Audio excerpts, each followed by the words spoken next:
Elementary music teacher friend, you love what you do, but you might feel unappreciated and, in fact, unseen some days.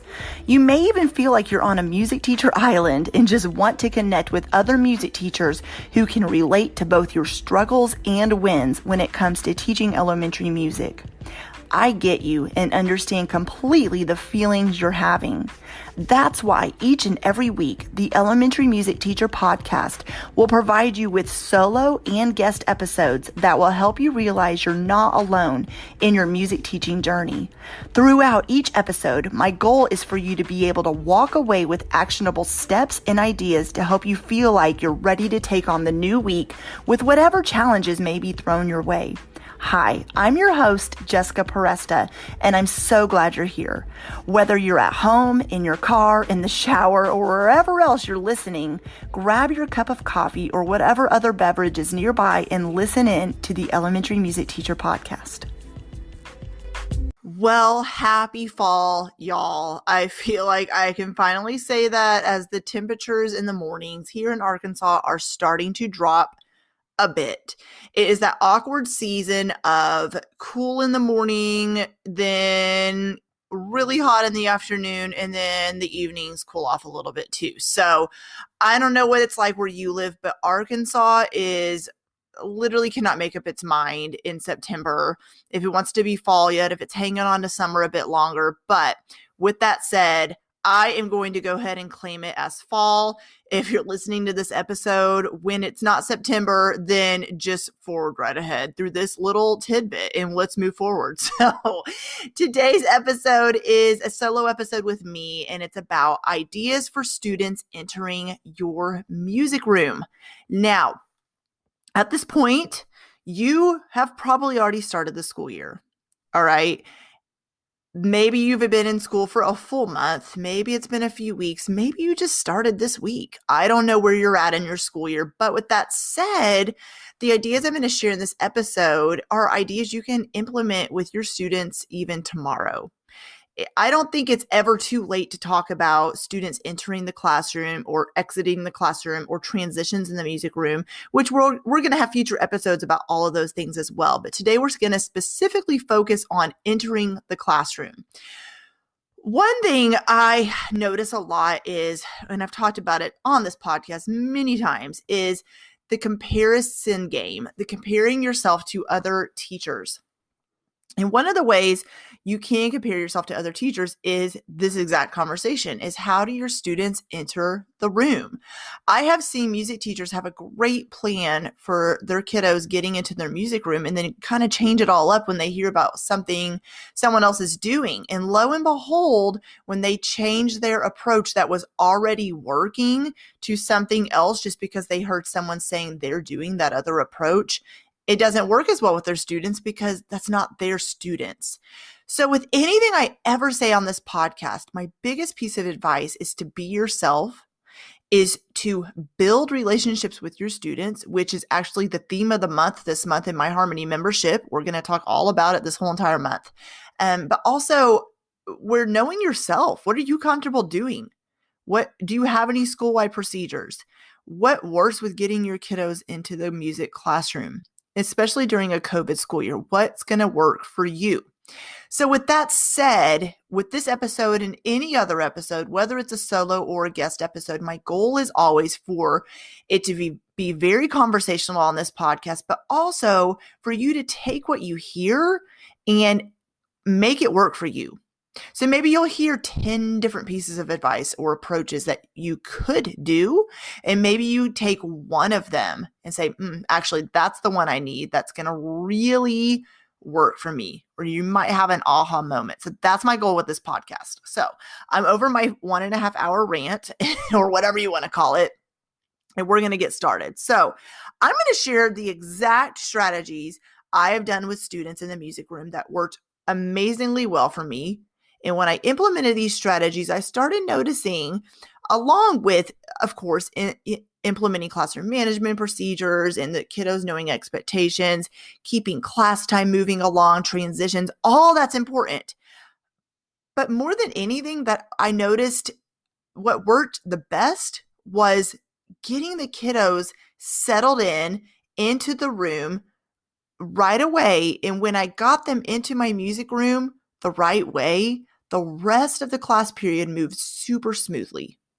So the reason is because you're going to start as you mean go. You're going to start with setting the expectations for that, let's say 30 minutes, 45 minutes, hour period class time. And you're going to start with the expectations. What do you expect your students to do right away? Right away. This is not just a first week of school thing. This is an entire every single week of the school year thing. It is every time you see your students, these ideas are going to really help you with continuing through the entire class period if you start as you mean go. So let's go ahead and talk about what these things are. The first thing, and a lot of these are simple things, and a lot of these you may already be doing, but the first thing is meet your students at the door. I can't tell you how, let's go back to my first year teaching. Let's start there. I remember being a frazzled hot mess. And if you're listening to this and you're like raising your hand going, wait, that's me right now. I'm a frazzled hot mess. Well, I remember being a frazzled hot mess because I was getting used to, let's say, fifth grade coming in as second grade was leaving and hurrying up and trying to change out what I was about to do. And I had to hurry up and get the things ready for fifth grade as second grade was leaving. Because as you know, teaching fifth grade music is not the same as teaching second grade music. It's not going to be the same. So I was always frazzled and in a hurry and hurrying up to get things ready. So then what would happen? I turn around and these fifth graders are coming into my classroom, wandering around, the talking starting. They weren't ready to go. They didn't even know where to sit half the time. They weren't sure what we were doing. By the time I was ready to start the class period, it took me 5 minutes to get them back and focused and ready. And it just was not, I knew right away, I was like, this is not the way I want to start my class time. Something's got to change. And it was me. And I think taking ownership of yourself as a teacher is important, recognizing yourself first and saying, what do I need to change? It's not blaming your kiddos, but what can I change in here? This is my classroom. If I'm not setting my students up for success, if I'm not the one in control in here, then who else is going to be, right? Like, this is my room. It makes me think about, this is totally a sidebar, but if you've listened to me at any amount of time, we're at episode, what is this, 168 by now, then you know I'm a rambler sometimes. So stick with me on these bunny trails because I'm going somewhere. If you know anything about me, I'm a huge Arkansas Razorback fan. All right. I'm currently getting my master's degree at University of Arkansas. My husband and my dad are University of Arkansas alumni, and I love sports. I love especially basketball and football. I played basketball in school. And so anyways, I was watching the Razorbacks had their first football game a couple weeks ago. And I was watching the post-game presser with our coach and Sam Pittman, and I thought it was amazing because sometimes if you watch these pressers, if you're not a sports fan, stick with me. I promise I'm going somewhere. Sometimes it is all about blaming their players and what they should have done better and how it just constantly is like what they need to work on. And all that's true. All that's true. And same with your students. There's things they need to work on. There's things that they could do better. But what I loved what he said in this interview is, but most of it goes back to coaching. It's what do we need to improve? Looking at where the breakdown happened and how do we need to fix subtle shifts? Like what little tiny things need to be changed in order for us to move forward as a team?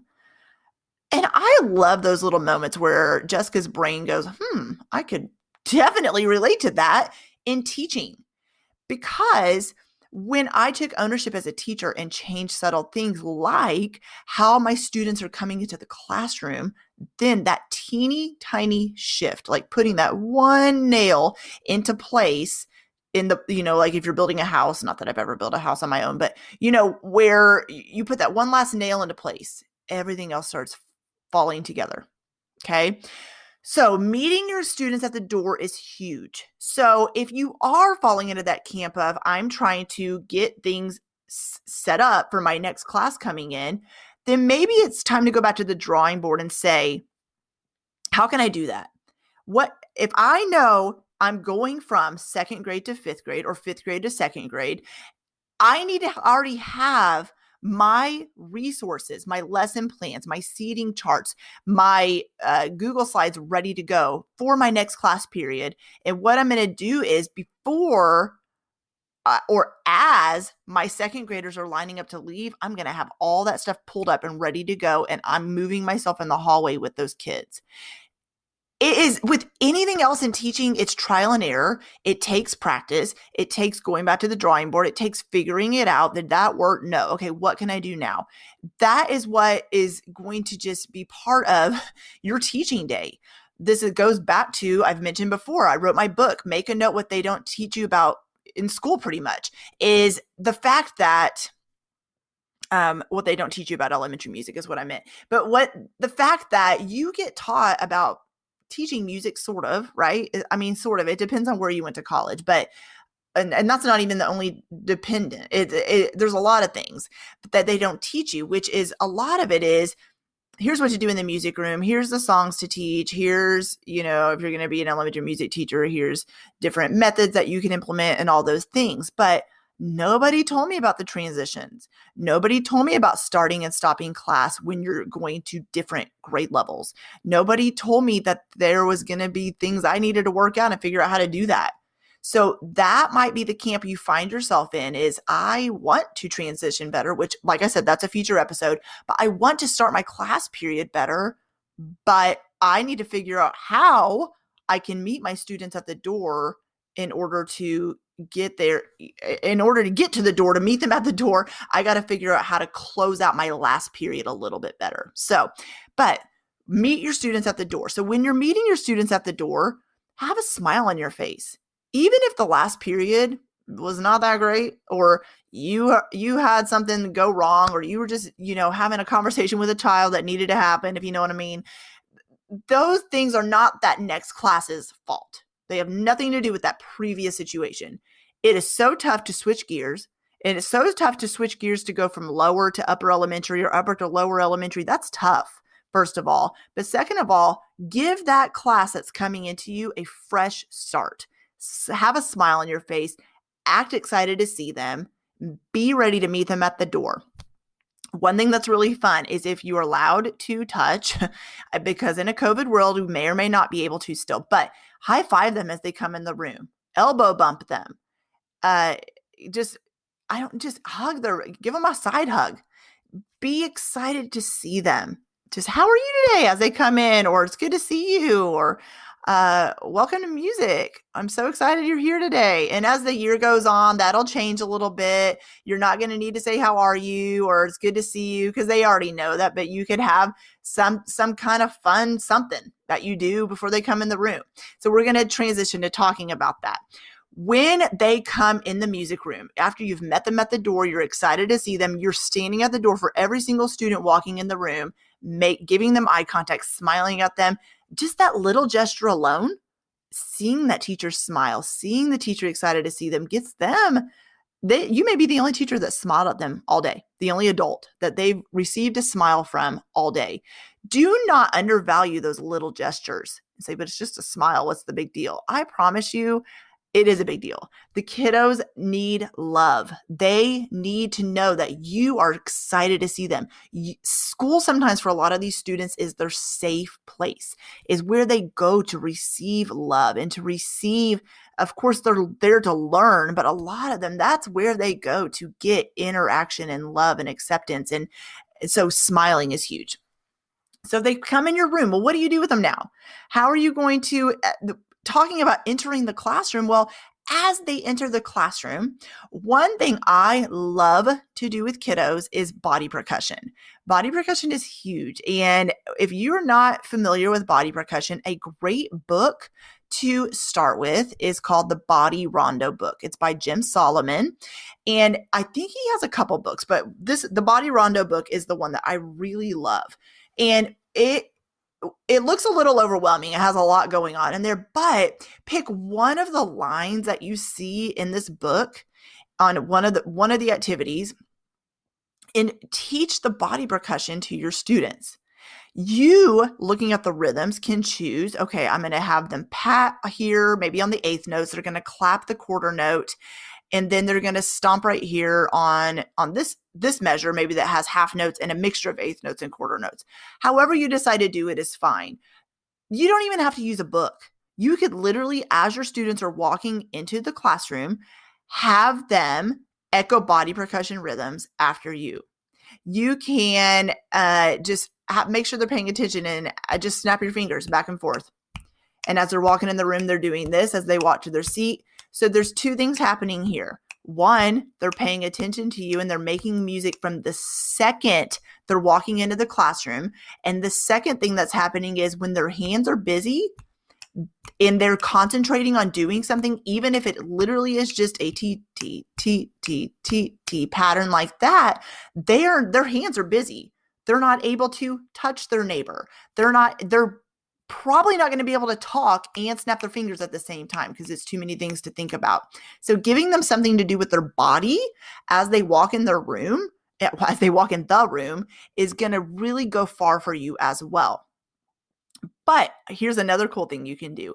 You can silently start doing echo rhythms or movement for the students to follow.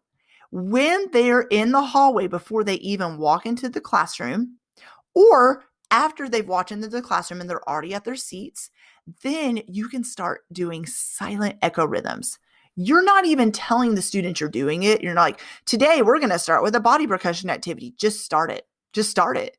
And you'll notice right away what's kind of cool about doing something like that is you're going to have students who are participating with you, and maybe there's half the class isn't paying attention, and then you'll have 3/4 of the class doing it with you, and then eventually the students who aren't participating are realizing there's a lot of noise going on around them, and will look around and be like, oh, what are we doing?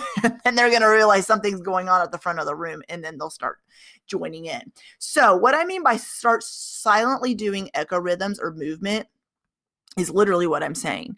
You could be at the front of the room, literally just wave your hands in the air like you just don't care. And students at first will be looking at you like, what is she doing? Especially if this is, towards the beginning of the school year. If students don't know who you are, you maybe have new students at your school or you're new to a school, then that's okay. Let them think you're crazy at first. They're going to think that all year long anyways. It's fine. So you're just waving your hands kind of in the air a little bit. And then you're going to have some students follow along. And then maybe you switch to, but you're still not telling them you're doing this, and you're going to see who's kind of following along.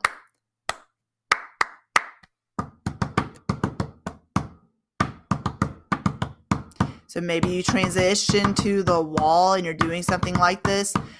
Now you're going to wave your arms in the air. You can't see me doing this because it's a podcast, but you're kind of waving your arms in the air a little bit. Maybe now you're walking in a circle. You're seeing who follows you. And then you slowly with your hands, you gesture for your students to sit down. Okay. So at this point, you've met your students at the door. You've greeted them with a smile. You're excited to see them. You've told them hi. Maybe you've high-fived them. Maybe you've even given them a high foot, whatever it is. And then you've done some kind of body percussion. As they're walking into the room, when they go to their seats, you're keeping their bodies moving. And this is when you transition to doing, notice we haven't even done any singing yet. We're going to talk about that in just a second. Now they're echoing some body percussion or movement activities after you without you giving any instructions. You silently start it. Okay. When everybody's ready to go, this is taking maybe a couple minutes, maybe 1 minute at max. You're ready to start class. You're ready to move right into what you're doing that day. So let's talk about singing. I get asked a lot, well, which warm-up do I do? You told me to do a body percussion warm-up. So do I do a singing warm-up as well? Do I do both? One? Neither? What do I do? What I always say is I always, this is everybody's opinion's different. And like I said, listen to this with a grain of salt and say, that'll work for me or it won't. That's okay. But what I always like to do is I always like to start with some kind of movement or body percussion to get blood flowing through the kiddos' bodies, to get them paying attention, to get their bodies interacting right away. Then you can, depending on what you're doing that day, I would say transition to a vocal warm-up. How you do this is up to you. One of my favorite vocal warm-ups is roller coaster warm-ups. It's so simple. You literally can draw, I don't know how else to explain it, but squiggly lines where a line looks like it's going up like a stair step. There's another one just kind of goes up like a straight line or at a 90-degree angle. There's another one that looks like it's going up like loops, looks like shoelaces being tied together kind of. And then maybe one looks like it's hills. You're going up and down the hills. And so what happens is when you have these singing warm-ups, you could literally turn those into posters, hold them up one at a time, and students are basically doing what the poster says. For example, if it's the stair step one, it's so here's do. So it's do. You don't have to even sing with the solfege. You could just go sing on Lu. Lu, Lu, Lu, Lu, Lu, Lu, Lu, Lu. They're going up by steps, see? Then if it's a straight line going up, they could follow it and say, hey, follow it with your finger. Follow what this pattern's doing with your finger that you see on the poster. So here's where we're starting. We're going to follow it up on the road. Woo! And then if it's like loops, woo, woo, woo, woo, woo, woo. And you can use any syllable you want to use, loo, woo, whatever you want to use. I like the oo sound because it opens the mouth. So that's a simple singing warm up. Now, of course, you can literally warm students up to a song they've already learned before. Maybe it's a song they've learned in a previous class period that they're going to warm up to, or do some review to before they move on and do something else with the song. But if you just want simple singing warm-ups, then something simple like that, where it's called roller coaster warm-ups, are super simple. Students love them. And what's really cool is they can even make up their own. You could have students come up one at a time to make up their own roller coaster. And the students, maybe they draw it if you have a whiteboard or a smartboard or whatever you have, or they literally just with their finger, their pointer finger in the air, show the students what they're wanting to do. And the other students have to trace in the air with them and sing it with their voice.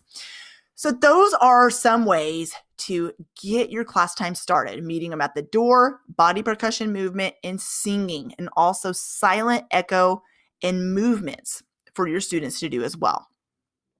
So other things I want to definitely discuss about starting the class period, entering the classroom, is, of course, procedures and expectations. Students need to know where to go and what to do. So this is something, of course, you should have covered first week of school, second week of school by now. If it's the third week of school, or if you're just at the beginning of the school year, make sure your students know the procedures. Yes, you can sit there and go over the procedures for everything that's going on in the music room with them, but also make sure you're going over your procedures and expectations as you're doing an activity. For example, since we're talking about entering the classroom, how do you expect your students to enter the classroom? How do you expect them to go to their seats when they know where their seats are? What do they do when they get there? What do they do at their seats? Do you want them to just sit there? Do you want their hands to be on their lap? But we already talked about if you're starting them with some kind of movement or body percussion, then they're not going to have to worry about what to do with their hands because they're already going to be doing something with their hands. But what happens when it is time to sit down after you do the body percussion or movement? Then you need to let them know that. How do you expect them to sit? What are they supposed to do with their hands, their mouth, their body? Tell them these things. Don't just ever expect or assume students just automatically know what to do. Yes, I'm talking about even your 4th, 5th, 6th graders. Make sure you let them know what your expectations are. It's super important that they're aware of that. Practice, practice, practice, and stay consistent. It definitely does get frustrating when you feel like you have gone over these procedures. You've gone over expectations. You've let your students know what you want them to do as they enter the room. And it feels like, you're like, are they ever going to get it? I've gone over this so many times. And it's like, hello, have you listened to me? Stay consistent. Consistency really, really, really pays off. There will be one of your classes, let's say out of 20 classes you teach, there will be one class. You already probably in your head are thinking of that particular class. I had someone last week tell me there was a 3rd grade class, that was their class this year. There was one 3rd grade class. For some reason, they knew was going to be their class that was going to give them a little bit of struggle this year. So think of that one class that feels like you have gone over procedures and expectations with, and they're just still not getting it. Keep being consistent. Keep practicing. Keep reminding. Don't let the students, don't ease up, because when you do that, they're going to think that your procedures aren't really happening or that they don't need to follow them. Be consistent with your expectations. Be consistent with what's going to happen if you follow my procedures and what's also going to happen when you're not really doing it. Be consistent and voice your expectations. Don't just post them on the wall and expect students to read them. Voice it. It's okay to stop class to remind the students what your expectations are. You guys, are we doing what we're supposed to right now? No. Someone raise your hand and tell me what the procedure is for this activity. It's that simple. So as they enter the classroom, if they're not entering the classroom the way they are supposed to, if they're not entering the classroom the way you know that you have told them to do it, it is okay. And honestly, what's really cool is when you do this, you don't have to do it very often. Okay. So what happens is if you enter the classroom and your students, let's say it's a full class, is not doing what they're supposed to, it's okay to turn that class back around, walk them back to the hall, wait for them to stand quietly before they enter again. And you don't even need to tell them you're doing it. You're just, okay, walk back out. And when they follow you, they know their procedures to follow you into the room, then they're going to follow you right back out of the room and they're going to stand there with you. Or you could even say, we're going to walk back out and try that again. You're not being angry about it. You're not being rude about it. You just are letting your students know, we're going to go back out and practice how to walk into my room again. We're not ready yet. What ends up happening is there may only be one class you have to do that with. And that one class, you will only need to do that with them a couple times before they get it. Before they're like, okay, she's not kidding. I'm tired of walking in and out of the room 100 times. So we're going to, not 100, but you know what I mean. So we're going to do it the right way. We're going to come in the right way. And so that is when I say practice and be consistent with your expectations and be consistent. If you tell your students to come in the room a certain way and they're not doing it, be consistent with how you're expecting them to do it. And it's okay to practice that with them in the hallway. I guarantee you their homeroom teacher has practiced with them about how to enter the room, what the expectations are in her classroom as they enter the classroom for the day, as they get there in the morning, what the expectations are. And I promise you, those teachers have practiced with those students entering the classroom, and they've probably had them line up and walk out and walk back in again a couple times as well. Keep in mind that expectations and entering the classroom is going to look different for kindergarten, obviously, than it does for fifth grade. So just think about that. It's not going to look the same. You can't have the same expectations across the board. Body percussion will look a little bit different for kindergarten through fifth grade. You will have a lot more needing to go over expectations with kindergartners, but just keeping in mind that it won't look the same across the board. You will have to have some subtle shifts and some subtle things that change when it comes to lower and upper elementary. And the other thing to keep in mind is seating charts is going to definitely be a lifesaver for you. I would say right away to set yourself up for success and for students entering the classroom, let them know where you want them to sit. Then, I'm sorry if you hear this dog barking, by the way. Then if you need to change the seating charts as you go throughout the school year, that's okay. But have somewhere for them to sit right away so they're not just walking in and sitting wherever. You're maybe not going to know your students right away. You're not going to know who needs to sit next to someone else strategically for different reasons, but you will learn that as you go. But have assigned seats.